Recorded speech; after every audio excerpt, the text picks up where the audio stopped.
Greetings, friends. It's me, Wayman, and this is a video going out to Professor Anton. I believe that's how you pronounce his username. I've been watching Professor for quite some time, and I'm responding to a conversation he's having uh, with another user, kind of like butting in, and I don't mean the butt in, Professor, but this is a topic that I've been thinking about quite a bit, and then you happen to be doing videos on it. New media, and this particular video is reading, backscanning, and video viewing. So I read a lot of books, and I love books.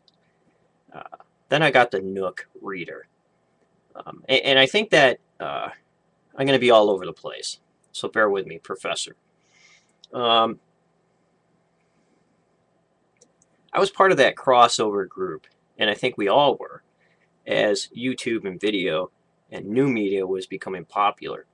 Because before that, we read a bunch of books, but unless we were in a video new media setting, we were unable to, or I was personally, um, unable to share those ideas with other people. Now, I know that a lot of people may live next to a university where they can have those kinds of intellectual conversations on topics that we might get excited about or feel passionate about or enjoy, but I didn't hear in my small town. And my wife got sick of listening to me talk about my favorite topic, which is, mythology and world religion, anthropology, and all that. It drove the poor girl nuts, probably.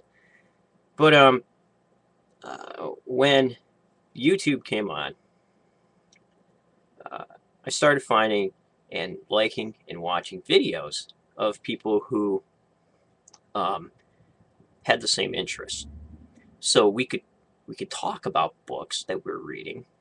We could talk about those ideas here, uh, and many other video sites. Um, and there was that crossover period where the book readers came in and started making videos, and videos seemed to have better quality back then. Uh, People would get into long discussions in the comments, and even for making videos for a long time. Comments on my videos have gone way down, and that's due to stuff like autoplay, and I think that there are many other factors on how YouTube's forum and how they want to gear that to making money, because it's all about the money, and the advertisement uh, doesn't allow, I don't think, for serious intellectual things to happen. Like that forum that I think a while ago was there, maybe 3 years ago, 4 years ago, that was there, is now drying up. And I think that the book readers, they would give books, they would give references, and I could go and read that. So I think that the crossover and the video quality isn't there. Also, too, LibriVox recordings were awesome because I could listen to a book in my car read by people. Audiobooks were cool because I spent a lot of my time traveling to and from work. And but as far as retaining the information, I would listen to it, and I have to go back and read it in a book. Then along came the e-readers, and I was like, hated them at first because I didn't have one. I'd go to the Barnes and Noble thing, and I would, look at it. I'm like, oh man, here it goes. Everything's out the window. But since I got one, I'm going digital quite a bit. And what I did notice was in your video, reading and backscanning, you're correct. When I hold the Nook upright and I'm reading the page, I do, as you say, scan ahead and look as I'm reading. I find it very hard on the side view And sometimes PDFs are hard to read, elongated. So you put it on the side view to enlarge the text so you can see it.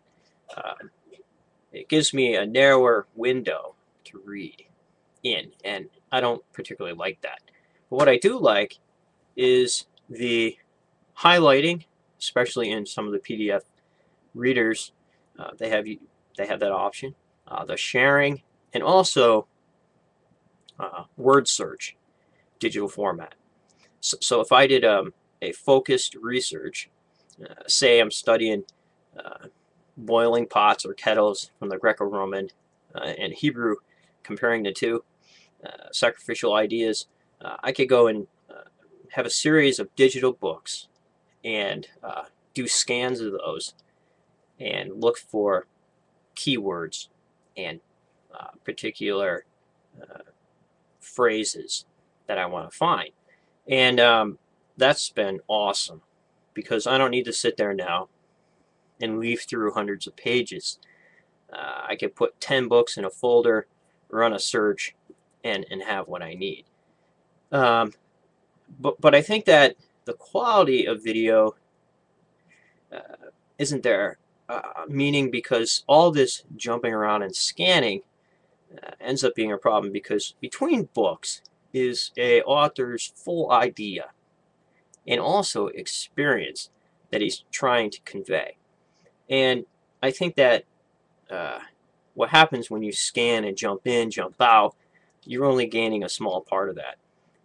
And I like reading the whole thing, thinking about it, stopping and thinking about it, maybe jotting down some notes, underlining stuff, and even looking at the footnotes. And there's been many times when I've gone into a book and said to myself, I need to stop this book because I don't have enough background information to really fully understand what the author's trying to convey. And I'll have to go back and read maybe some older literature or some original literature that he's using in the footnotes so I can have those aha moments. And I think that with all the hurried scanning stuff, we're even missing stuff like Google Books. The digital scans are horrible, going from print to digital. You get a bunch of jumbled symbols right in front of your, while you're reading a sentence. I got ripped off once, 99 cents. I bought this book, and it just put me over the edge because I don't think that the quality concern is there. And print books could have some screw-ups, but the quality is there in those, and that's what I enjoy. So I like both. It made research easier. However, I still respect people that use more books rather than wiki searches, even though wiki is starting to get more and more in-depth and an easy scan tool. However, wiki should not be our only source. And I've seen videos before, and I'm subscribed to a bunch of great people. Backyard Professor is one of them, who comes on, who get excited about a book, he'll read part of a book, then I say, that is excellent. I need to read that book too because I want to learn more about what he was saying. So I've gotten a lot of great book recommendations off YouTube. I've had a lot of awesome conversations, but for some reason, those conversations are drying up. And the conversations in the comments sections are drying up. And the battling of ideas, and now it's just quick snippets. Back in the day, we used to get paragraphs. Excellent video. I think that new media is a problem. It should be managed. And right now, I think there's so much information out there. Sometimes it's I have a hard time assimilating or absorbing it all because it's kind of like you were running in water or swimming in shallow water and you're going right along, and all of a sudden, or it's like hydroplaning, where you feel that that pushback of the water before you start the slide, or you're going fine in shallow water running, and then you hit waist deep or chest deep water. It just slows you down. That's what I'm dealing with right now, because there's so much information out there. I end up finding it really hard to stay focused unless I sit down and tell my thing, I need to finish this book before I jump off into something else. Also, I have to turn off the Wi-Fi when I'm reading off the Nook. You got email alerts, all kinds of stuff, and definitely reading a hardback book in a room with a good cup of coffee is the most efficient way to go. Or you could take that coffee in the room, turn off the Wi-Fi, and read a book. Because all the alerts and all this stuff end up being distractions, and I think that new media has even shortened my own attention span some. So, excellent video, Professor. Take care. Be well, friends, and remember, if everybody's thinking alike, then somebody isn't thinking